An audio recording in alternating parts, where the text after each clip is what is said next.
Hello, hello! Comment on se retrouve? Bon, j'espère que je t'ai pas trop saoulé avec la dernière vidéo.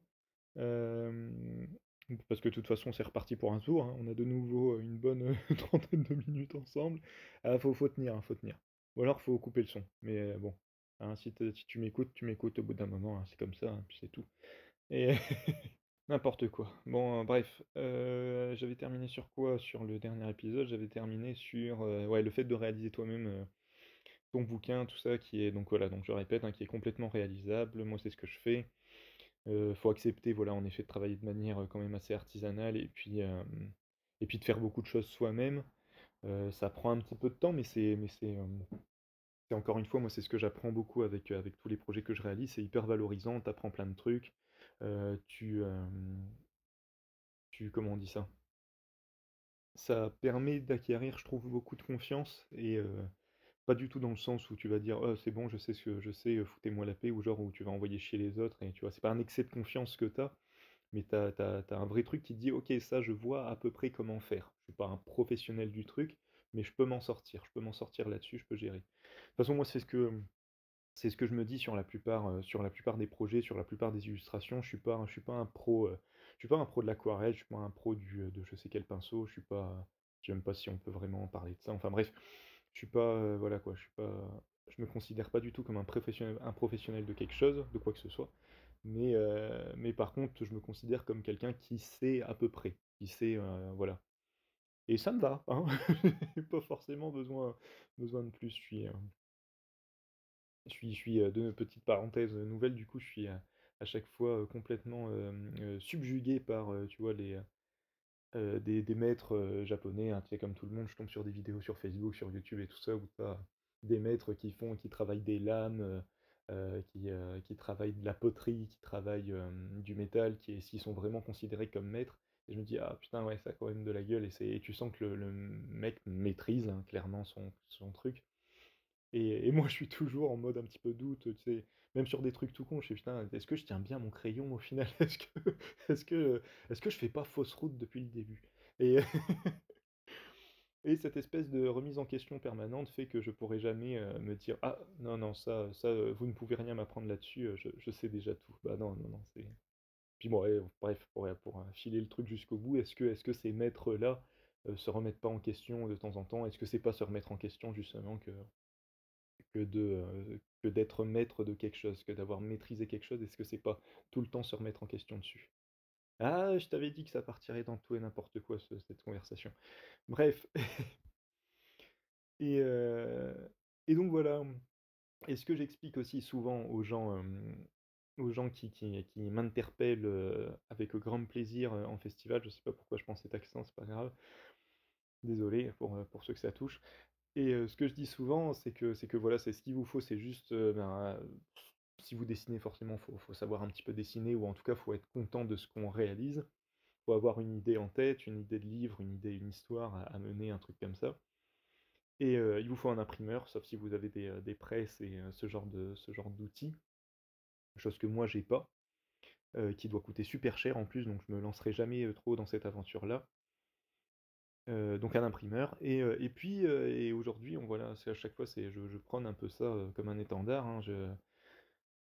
Je dis qu'aujourd'hui, on a quand même cette fabuleuse chose qui est le financement participatif, hein, qui devait certainement exister sous d'autres formes avant, ou d'un point de vue associatif, peut-être qu'avant, voilà, tu pouvais essayer de récolter, des choses pour réaliser un projet, enfin associatif, bref, je parle de choses que je connais pas du tout, donc je vais m'arrêter là, parce que ça ne sert à rien. Mais bref, on a un super truc aujourd'hui, un super outil qui nous permet de dire: «Bah, voilà, moi j'ai ça comme projet, un bouquin, une BD, quoi que ce soit.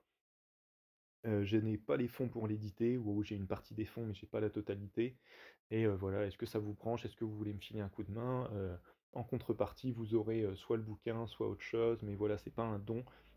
Ça peut être un don pour ceux qui veulent que ce soit un don, mais moi je considère vraiment que le but de tout ça, c'est que les gens qui t'ont aidé à réaliser ton projet repartent avec quelque chose. Ne serait-ce que par, souvenir du truc, tu sais? Je me dis à chaque fois ça, moi, quand il y a rien, sauf quand c'est un truc caritatif ou quelque chose comme ça, là, OK, je vais pas exiger quelque chose derrière. Mais j'ai vu passer des trucs, voilà, pour des bouquins ou tout ça, où les gens disaient juste: «Bah, filez-moi un coup de main», ou au tout début de Tipeee et Patreon, on y reviendra aussi un petit peu. mais Tipeee et Patreon aussi.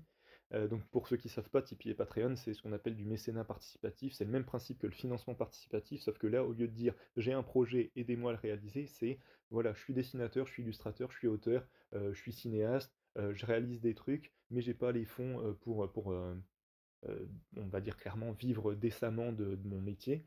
Filez-moi un coup de main voilà, pour que je puisse vivre décemment de mon métier.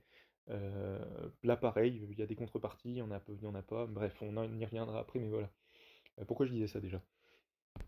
Oui, donc on a cette magnifique chose qui s'appelle le financement participatif et donc qui te permet de faire ça.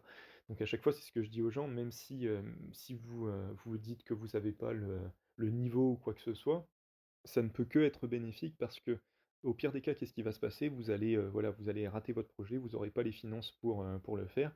Et donc là, ce que vous pouvez faire, c'est dire à ceux que vous avez contactés pour vous aider à financer votre projet, vous pourrez leur demander bah, pourquoi. Pourquoi ça vous a pas plu? Qu'est-ce que vous pourriez, qu'est-ce qui aurait fait que vous auriez mis quelque chose dedans? Qu'est-ce que, voilà, vous auriez mis des billes dedans, vous auriez validé le projet, voilà. Et du coup, tu peux progresser vraiment. Et, alors, j'ai jamais bossé avec j'allais dire un vrai éditeur. J'ai bossé avec des éditeurs, mais vraiment pour des petits contrats, des couvertures, des trucs comme ça. Et ça a toujours été une galère. Vraiment, je dois avoir la guine de ce côté-là. Bref, des retards de paiement, des trucs où le mec me dit ah je veux ça, puis ah finalement on part là-dessus. Et donc bon, voilà, je suis sûr qu'il y a des gens avec qui ça se passe très bien et c'est pas le souci. Mais moi ça s'est pas bien passé. Donc moi mon parcours c'est aussi ça, c'est aussi qu'à un moment je me suis dit fuck. Au bout d'un moment, j'arrive pas.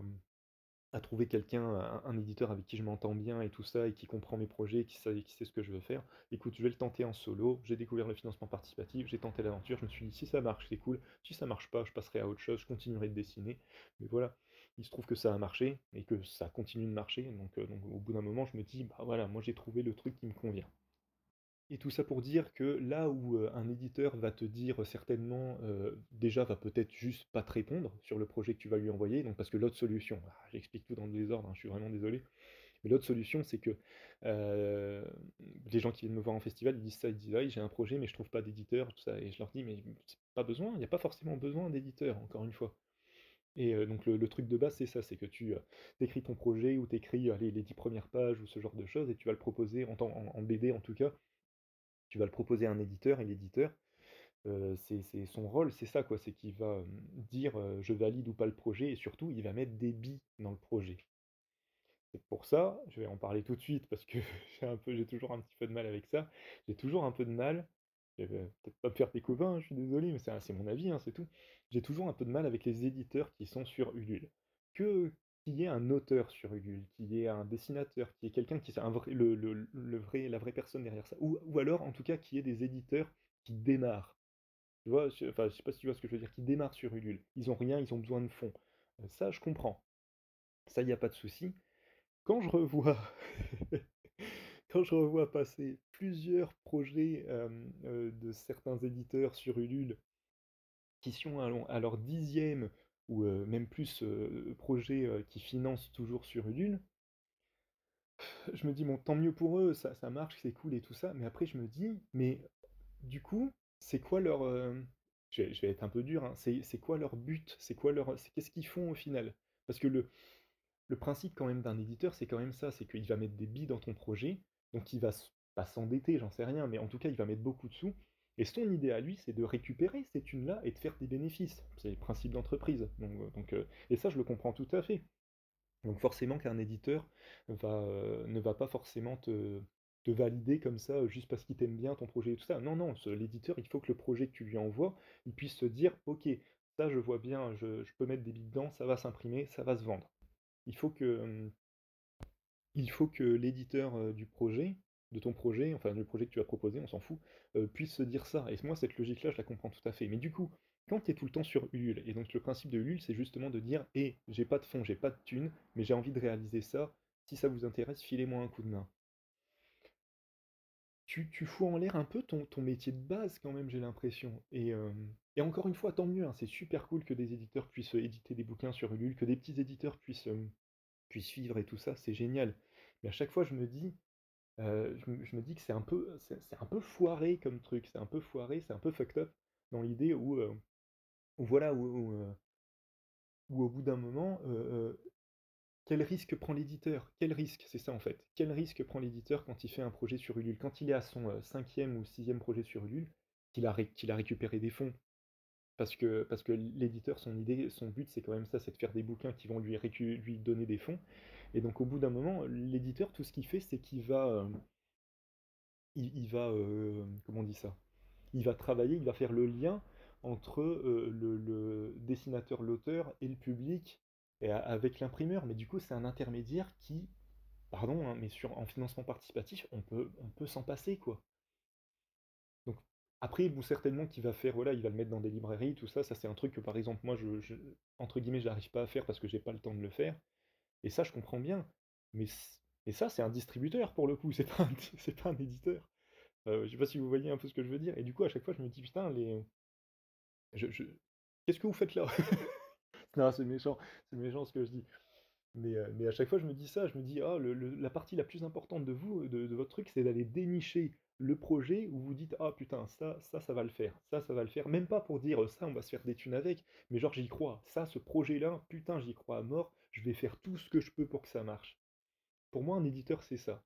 Et quand du coup, je mets cette logique-là avec du financement participatif, je me dis, le mec, il se dit, si on part du principe qu'il dit, je vais faire tout ce que je peux pour que ça marche, et qui va sur Ulule, mais du coup, pourquoi c'est pas le dessinateur ou l'auteur qui va directement sur Ulule pour proposer son projet? Enfin bref, je sais pas si vous voyez un petit peu où je veux en venir, j'espère que je suis assez clair, j'ai l'impression de l'avoir répété deux, trois fois là, parce qu'en plus ça monte un petit peu en tension chez moi et tout ça, parce que je comprends vraiment pas l'idée et je trouve ça un peu dommage. Je parlerai pas du tout de malhonnêteté, parce que chacun a sa façon de fonctionner, et son passé et tout ça. Et la plupart, en effet, ce sont des éditeurs qui se lancent, et il n'y a aucun problème et tout ça. Mais à chaque fois, je me dis, putain, votre rôle, c'est quand même ça, c'est quand même de mettre des billes, parce que justement, ça vous met sous pression et de dire, oh, j'ai mis des billes dans le truc, je veux que ça fonctionne, donc je vais tout faire pour que ça fonctionne. Mais une fois que le Udul, il est fait, une fois. Bon, bref, je vais pas revenir 40 fois dessus. Vous m'avez compris, je vais arrêter là.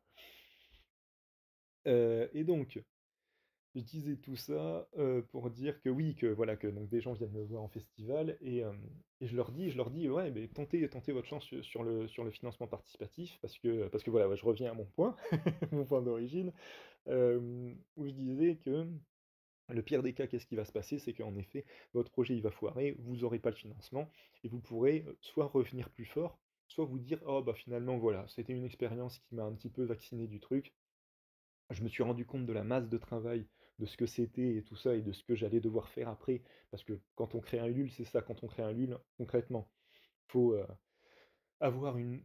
Moi, j'essaye, moi, dans mon cas, par exemple, mon projet, il est fait. Mon projet, il est terminé, il est prêt à être imprimé.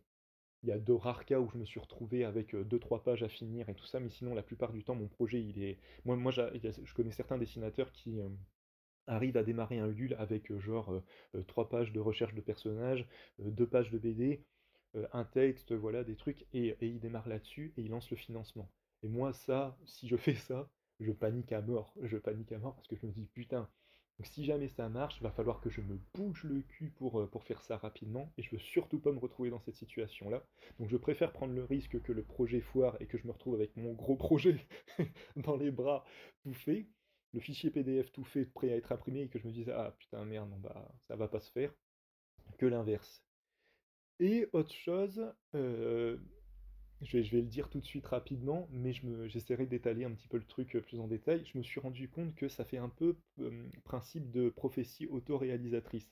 Je sais pas si vous voyez un peu l'idée, de voilà, de dire, moi en fait, une fois que mon projet est fait, j'ai tout intérêt à ce que ça marche. Mon projet, il est fait, il est prêt à être imprimé. Donc j'ai tout intérêt à ce que ça marche, à ce que ça aille jusqu'au bout. Et donc dans cette idée-là, j'ai mon taux d'abandon, de me dire, ah c'est bon, ça me saoule, je laisse tomber, ça m'emmerde, ça me prend trop de temps et tout ça, il est quasiment de zéro. Parce que moi, mon projet, il est fait, tout ce que je veux, c'est l'imprimer, mon projet. Donc du coup, voilà, j'ai l'impression en tout cas d'entrer dans ce principe de prophétie autoréalisatrice, où je me dis, ça va marcher, ça va marcher, ça va forcément marcher. Ça va marcher parce que moi, mon projet, il est fait, donc il faut que ça marche. Et jusqu'à maintenant, hein, je touche du bois, désolé hein, pour le bruit, ça a fonctionné. Donc du coup, voilà. Et je me suis encore un petit peu égaré. Et donc oui, donc on crée, je reviens sur Ulule, putain, je suis parti un peu loin. Ouais, je reviens sur Ulule. On crée, voilà, on crée son projet. Donc moi, dans mon cas, ce que je disais, mon projet, il est complètement terminé. Je fais, voilà, je gère la page Ulule, c'est-à-dire que je vais essayer d'écrire mon projet, d'envoyer quelques visuels, bosser les contreparties. Ça, on oublie souvent, mais ça fait vraiment partie. Il faut bosser son budget et ses contreparties en parallèle, c'est-à-dire essayer d'établir un ratio où, par exemple, il faut pas, je vais dire une bêtise, tu veux imprimer 200 exemplaires de ton bouquin, il faut pas que la première contrepartie qui permette à la personne qui va te filer des thunes d'avoir un bouquin euh, soit à un prix tel que, je vais dire une bêtise, il t'en faut 100 pour arriver à ton budget, parce que tu vas te dire, putain, pour atteindre le budget, j'en ai 100 qui vont partir, donc il va m'en rester plus que 100 pour faire des libraires, des festivals ou des trucs comme ça. Donc il faut réfléchir à ça, trouver le bon truc, pas trop cher non plus. Et je voulais parler d'autre chose, mais je vais en parler aussi, parce que du coup, on est cash, on parle un peu de tout. Enfin, je suis cash, hein, parce que je suis tout seul. Mais du coup, ça aussi, j'ai un peu du mal avec les gens qui font payer la dédicace sur Ulule. Moi, je fais jamais payer la dédicace, parce que j'ai commencé les festivals comme ça, où moi, quand j'étais petit, que j'allais en festival, pas avec une BD ou quelque chose comme ça, l'auteur ne faisait pas payer la dédicace. Et il n'est pas non plus payé par le festivalier. Pas par le festivalier, n'importe quoi. Il n'est pas non plus payé par celui, l'organisateur du festival, et par celui qui est dans le festival non plus. Enfin bref. Donc du coup, certes, c'est de la dédicace que tu vas faire chez toi, mais je comprends pas le principe de la faire payer dans la mesure où c'est quand même des gens qui te filent un coup de main pour réaliser ton projet, de un. Et je vois peut-être trop le truc un petit peu trop loin, hein, mais du coup, moi je me dis ça, et c'est pour ça que j'arrive pas, je peux pas, je vais pas faire payer la dédicace, ça, pour moi ça n'a pas de sens, parce que si le mec me l'achetait en festival, je la ferais gratuitement. Donc à moins que, par exemple, c'est pour filer le truc encore une fois jusqu'au bout, j'ai des amis qui font de la dédicace payante chez eux, mais c'est de la putain de dédicace, c'est de la grosse dédicace balèze et tout ça. Et ça, ok, je me dis, ok, là ok, le mec, il a une demande spécifique, par exemple, j'en sais rien, il va lui demander même un truc qui a aucun rapport avec la BD, mais il va lui dire, ah, j'aimerais bien que tu me fasses un Batman sur une corniche, je vais te dire une connerie. Le mec dit, ok, moi je peux te faire ça, par contre là, en effet, c'est payant, parce que moi, par exemple, quand je fais des dédicaces en festival, je m'arrête, je fais un buste, quoi, maximum. Ça, c'est arrivé, hein, c'est arrivé que, putain, je m'égare encore une fois, c'est arrivé que des gens en festival je vais y arriver, me demandent des trucs de fou, quoi, en dédicace. Et je leur dis, bah non, quoi. Bah non, parce que déjà, c'est énormément de taf. De deux, ça bloque les personnes qui sont derrière, qui attendent, qui ont peut-être juste le temps de prendre le bouquin et c'est tout. Et ça m'emmerde. Moi, ça m'emmerde vraiment quand la personne me dit, putain, par contre, j'ai pas le temps pour une dédicace. Je lui dis, ah, 2 minutes, je vous fais juste un truc. Mais je tiens vraiment à dédicacer chaque bouquin parce que ça me fait vraiment plaisir. Et c'est vraiment, pour moi, la dédicace, je le vois toujours avec mes yeux d'enfant qui allait avec sa BD en festival ou même de plus grand d'ailleurs, c'est le truc quand j'ouvre ma BD et que je vois la dédicace que la personne m'a fait, c'est le lien quoi, c'est le vrai lien que j'ai avec l'auteur. Et donc si je vois un bouquin vide, ça n'a pas de sens pour moi. Dans la mesure où je veux en plus connaître la plupart des gens qui font partie de ma communauté, mon but c'est vraiment de créer un vrai lien avec chacun. Et pour moi la dédicace c'est le strict minimum quoi. Pour voilà. Bref, voilà, tu vois où je veux en venir. Donc du coup ouais, les contreparties et du coup ouais donc je te disais ça putain désolé je reviens en arrière, la dédicace payante, ouais, moi j'ai énormément de mal, sauf si c'est je sais pas moi un artiste américain pour avoir des dédicaces de dessinateurs comics et tout ça. En convention comics, il est clairement établi que une signature c'est gratuit, si tu veux une dédicace, c'est payant. La plupart du temps, c'est payant. Ils peuvent avoir des plages horaires où ils font de la dédicace gratuite et ils vont te faire un truc en 3 coups de crayon et puis basta. Mais sinon, la plupart du temps, tu payes pour ta dédicace. Et ok, c'est leur truc, voilà, il n'y a pas de souci. Nous, en France, on n'a jamais fait ça. Donc à un moment, faut juste. Moi, je suis d'accord, moi, je suis ouvert alors, faut le savoir, je suis ouvert à toute proposition. Euh, Ne sortez pas cette phrase de son contexte. Je suis ouvert à toute proposition au niveau réglementation, machin et tout ça. Tout ce que je demande, c'est qu'on soit clair. Tout ce que je demande, c'est ça. C'est juste ça. C'est-à-dire que si en festival, moi j'ai fait un festival par exemple où le mec m'avait dit, bah voilà, moi je te paye pour que tu viennes. La plupart du temps, quand tu viens en festival, c'est gratuit. Je ferai une aparté là-dessus aussi, de toute façon, on a le temps. Mais petit détail, voilà. La plupart du temps, quand tu viens en festival, c'est gratuit. Et moi, j'ai fait un festival, c'était plus une convention geek où la personne m'a dit: «Je te paye tant», je sais plus, pour te dire, je sais plus, mais genre 400-500 € la journée ou quelque chose comme ça, ce qui est pas mal, hein, ce qui est enfin moi je trouve que c'est pas mal. Peut-être des gens vont me dire, «C'est que dalle» et tout ça. Et il me disait: «Voilà et par contre, tu peux vendre tes bouquins en plus et tout ça, il y a pas de souci. Par contre, si une personne vient te demander un dessin, tu lui fais». Genre on s'est mis d'accord. Je lui ai dit: «OK, moi ça me va parfaitement. Par contre, si le mec il vient, il me demande, tu peux me refaire, la basilique ou je sais pas quoi, ou tu sais, le monument, du quartier ou je sais pas quoi». Là non, quoi. Il me fait: «Non, non, non, tu voilà, on est parti sur un truc, mais il dit: «Moi j'ai envie que mon public qui vienne puisse, repartir avec quelque chose». Et je trouvais le truc pas con du tout. Je me suis dit: «OK, on est payé de base, on sait pourquoi on vient pas dans le vent». Parce que des festivals où je suis venu dans le vent, j'en ai fait un petit peu. Et là au moins tu te dis: «Je viens pour quelque chose et je viens pour quelque chose, je viens, je suis payé et du coup, OK, je viens, je fais le taf et puis voilà, c'est tout. Et ça nickel. Sauf que voilà, la plupart des festivals en France quand même, tu viens, tu es payé par personne. Tu peux moi j'ai l'avantage en tant qu'indépendant de pouvoir vendre mes trucs, mais la plupart des auteurs BD, ils doivent passer par un libraire pour vendre leurs œuvres. Et du coup, tout ça, c'est pas clair parce qu'on peut moi, on me dirait: «Bah, tu dois passer par un libraire», je dirais: «OK, bah, il y a pas de souci, je passe par un libraire». Moi, on me dit pas, donc je me dis: «Bah, je peux vendre mes trucs de mon côté, je vends mes trucs de mon côté».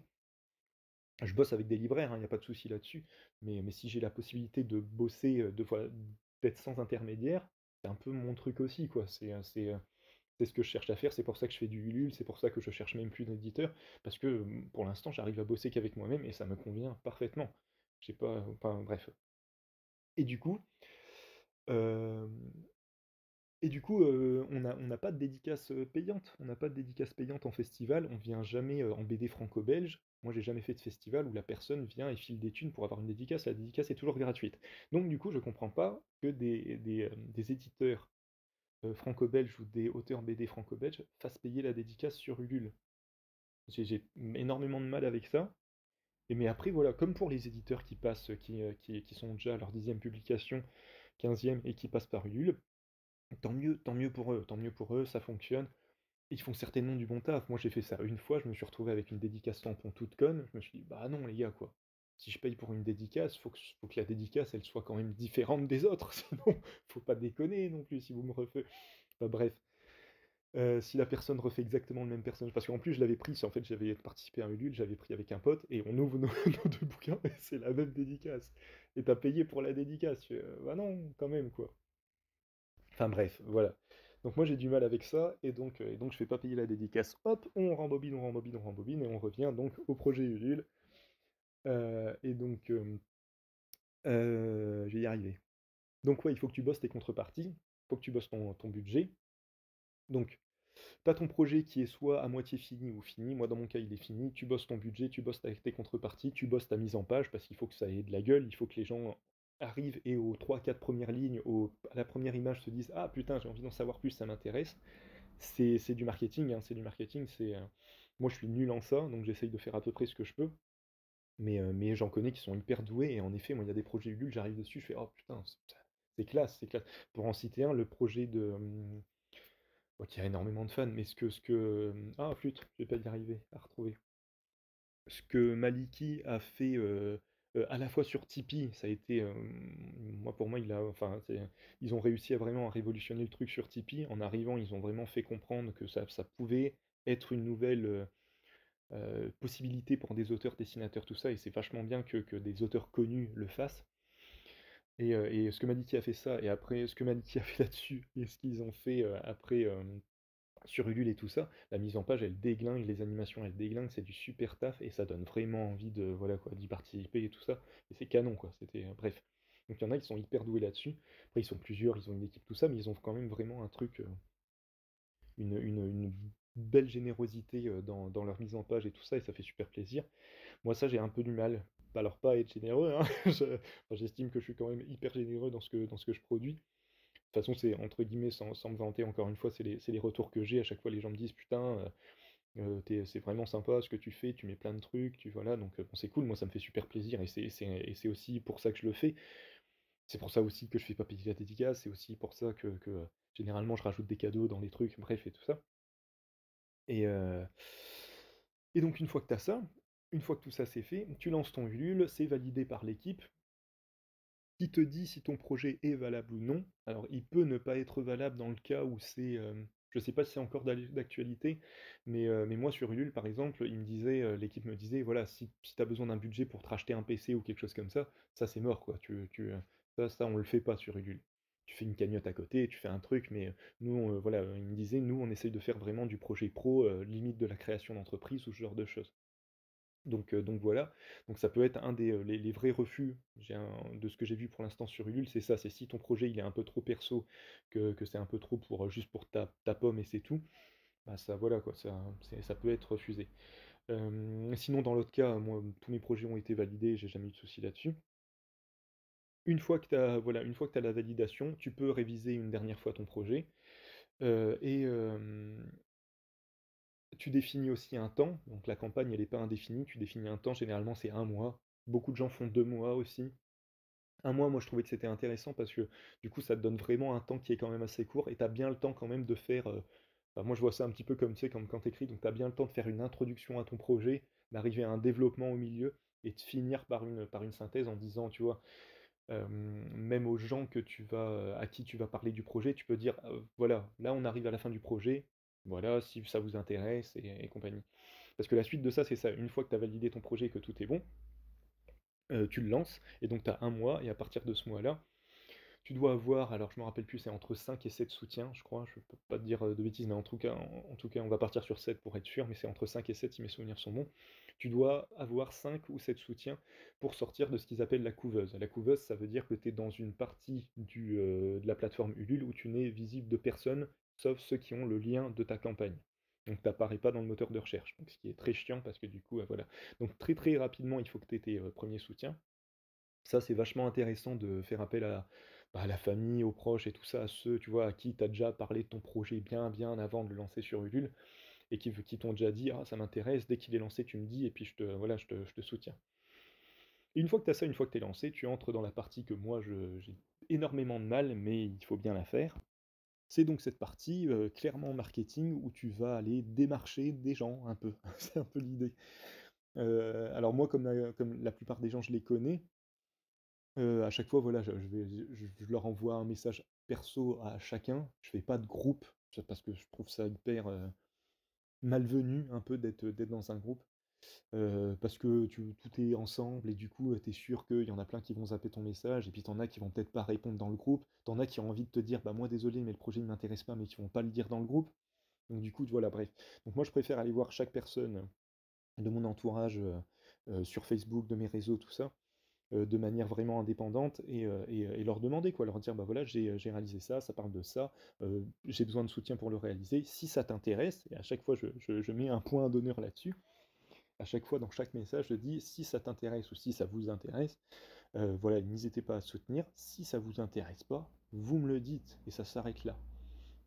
Je dis ça, je mets un point d'honneur là-dessus parce que je me suis retrouvé quand même pas mal de fois avec, pas mal de fois, j'exagère, mais avec au moins deux trois personnes sur chaque projet qui m'ont dit au bout d'un moment, parce que j'envoie des messages, j'en envoie pas des blindes, mais j'en envoie un, allez, un tous les 3 4 jours à peu près, un truc comme ça. Et j'ai des gens qui m'ont dit, j'ai des gens qui m'ont banni quoi sur Facebook. Il y a des gens qui m'ont banni sur Facebook en me disant putain tu fais chier, tout ça, tu fais chier avec ton projet et compagnie. J'allais dire ce que je peux comprendre, non, je te comprends pas, je dis ça pour être gentil, mais je comprends pas parce que moi j'en reçois aussi des demandes, et alors peut-être parce que en effet je mène des projets et tout ça, mais du coup à chaque fois j'y prête attention, je sais toute la lourdeur du truc derrière, et tout le truc hyper chiant c'est limite, des gens disent ça fait un peu on demande de l'aumône et tout ça. Ça peut être vu comme ça, et il faut surtout pas le voir comme ça parce que vous n'êtes pas en train de demander de l'aumône, peut-être pas de l'aumône, vous n'êtes pas en train de demander l'aumône, de faire l'aumône, je me perds dans les expressions, enfin façon de parler. Vous êtes en train de réaliser un projet, c'est comme si vous alliez voir une banque ou un capital risqueur ou ce genre de choses, et que vous lui disiez, voilà, moi j'ai envie de réaliser ça, est-ce que ça t'intéresse? Est-ce que tu peux me filer un coup de main? Est-ce que vous pouvez me subventionner? C'est exactement pareil.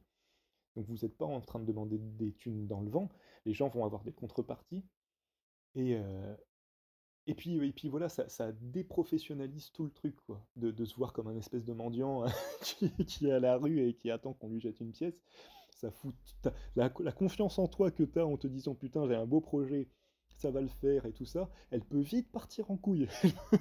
Ça peut vite partir en fumée si jamais tu te considères comme ça. Tu te dis: «Putain, je suis en train de faire le mal». Donc surtout pas, jamais, il faut jamais se dire ça. Vous êtes en train de mener un projet, vous êtes en train d'essayer de réaliser quelque chose professionnellement, c'est important. Et c'est pas bref, ouais, j'appuie là-dessus. Et donc du coup, il y en a plein qui m'ont dit, qui m'ont dit ça, qui m'ont dit, ah, ouais, encore une fois, j'exagère et tout ça, mais il y en a certains qui m'ont dit ça, qui m'ont dit, «Tu fais chier avec ton projet» et j'en ai un ou 2 qui m'ont banni, me fait rire, enfin qui m'ont banni, qui m'ont dégagé de leur profil en disant, «Voilà, c'est chiant» et tout ça. Et le truc, c'est que, et ça, c'est un truc que je comprends pas non plus, c'est que je le dis dans le message, je le dis: «Ça vous intéresse pas, vous me le dites et je vous fous la paix». Et il y en a, hein, il y a des gens qui m'ont dit: «Ton projet, il est sympa» ou même pas, il y en a qui m'ont dit: «Ah, ton projet, il m'intéresse pas». Cool! Il y a aucun problème. Je m'attends pas à avoir une réponse positive de tout le monde, mais j'attends juste qu'on me dise et je vais pas venir derrière en disant: «Et qu'est-ce qui te plaît pas, machin?» On peut le faire, il y a pas de souci, mais moi quand j'ai pas l'intention. Là, le projet tel qu'il est, la plupart de mes projets, quand je les fais sur Ulule, ils sont finis, et donc, à part deux trois trucs, je me vois pas refaire une refonte complète du projet. Et donc, je vais pas forcément demander à la personne qu'est-ce qui te plaît pas dans le projet et tout ça. Donc, mais j'attends juste une réponse, juste une réponse. La personne me dit, bah, ça m'intéresse pas, c'est tout. Il n'y a pas de problème. Hop, je mets de côté, j'envoie plus de messages, la personne m'a répondu. Mais quand on me répond pas, quand je suis à mon troisième, quatrième message et que la personne me dit rien, bah, je peux un peu continuer parce qu'il suffit juste même de me dire non merci. Et c'est tout, tu vois? Enfin, je sais pas. Ça me paraît être un truc logique. Quand tu parles à quelqu'un dans la rue, la personne, elle te répond au bout d'un moment quand même. Et bref, enfin, c'est tout un truc avec les réseaux, on a un peu perdu ça. De juste répondre en fait, de juste dire: «Vous êtes gentil, ça m'intéresse pas». Et je fais une aparté là-dessus parce que ça m'a saoulé. Il y a une des personnes qui m'a je te raconte ça. Ah, on est parti, on est parti. Je te raconte ça. Il y a une personne quand même dans le lot, sur Facebook et tout ça, qui m'a dégagé en me disant: ça le faisait chier» et j'avoue, cette personne, je l'ai un peu incendiée parce que juste avant, c'était à la grande époque de Candy Crush et tout ça, et le mec envoyait des notifications, mais tout le temps, il m'envoyait des trucs: «Hey, tu peux m'aider, machin, sur tel jeu, machin», tu vois? Vraiment la notification de merde sur Facebook.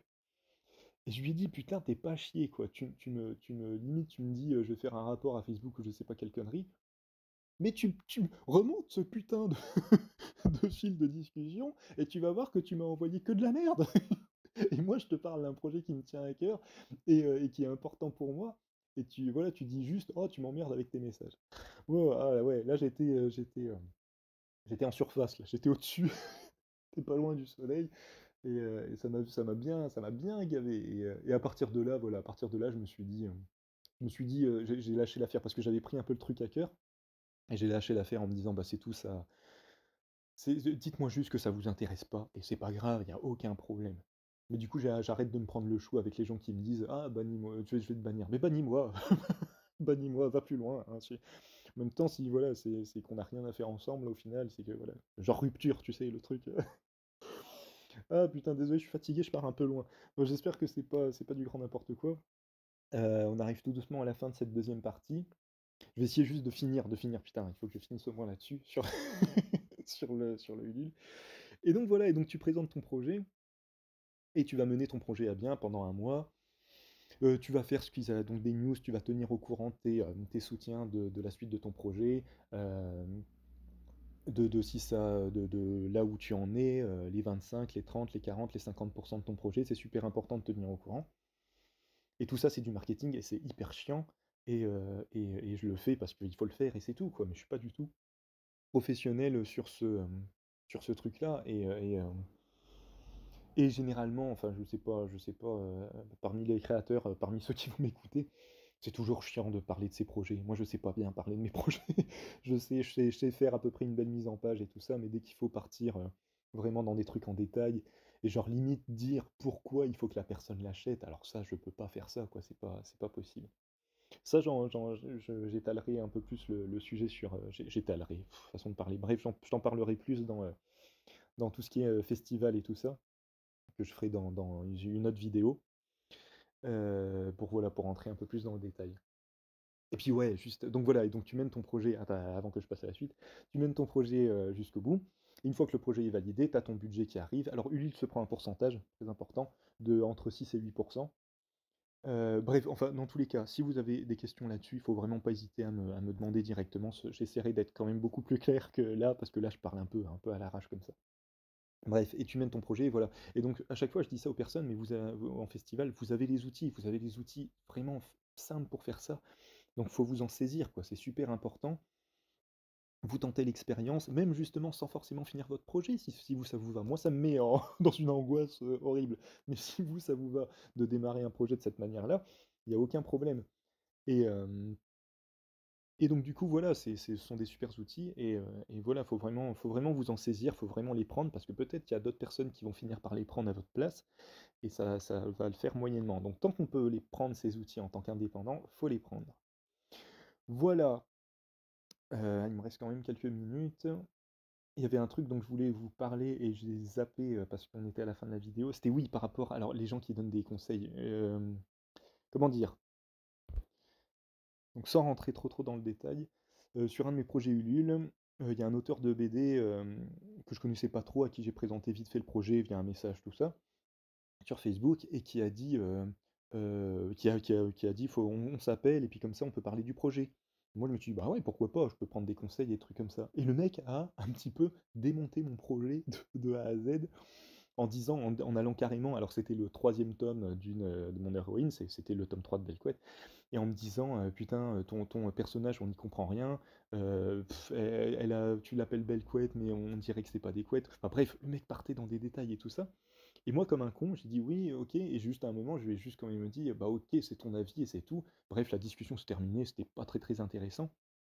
Je me suis dit, c'est assez dingue, quoi. Moi, je pourrais pas faire ça. Moi, il y a des gens qui me demandent des conseils par rapport à leur projet, à leur BD, et s'il y a des trucs qui vont, entre guillemets, vraiment pas, et encore, j'en vois pas, moi, à chaque fois, j'essaie juste transformer le truc en positif.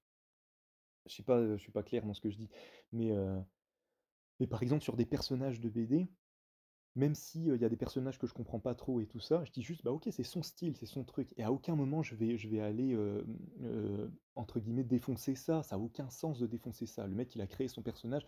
Combien on a vu de personnages de BD, de manga, de tout ça, où quand on les voit, on dit: «Oh putain, je comprends pas» et les trucs, ils sont au tome 20 et enfin bref, le truc a du succès. Donc ça veut rien dire. Combien on connaît de dessinateurs qui dessinent pas forcément très bien, mais qui ont un putain de public et enfin, ce que nous, on pense comme du dessin qui est pas très bon, au final, est du bon dessin, parce qu'il correspond à un public, bref, il a trouvé son public.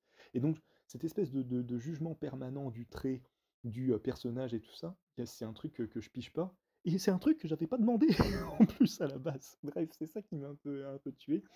Donc voilà, petite anecdote où des fois, il y a des gens qui ont, sous prétexte qu'ils ont un petit peu de succès, ils se permettent de te donner un avis sur tout. Et d'être un peu condescendant quand même sur le truc, et tu te dis, moi je t'ai rien demandé mon gars, je t'ai juste parlé un peu de mon projet. Si ça t'intéresse pas, voilà, si t'as envie de donner un peu ton avis, tu peux, mais défonce pas le truc non plus, ça a aucun intérêt. À part mettre le mec qui est en train de mener son projet plus bas, hein, ça a aucun intérêt. Bon bref, je m'arrête là parce qu'on arrive à la fin de la vidéo. Je vais continuer avec les autres vidéos, donc le Decent Boobs Butts et le le Novenbots. Et puis, bah écoutez, on se retrouve sur une prochaine vidéo dans pas longtemps. Allez, salut!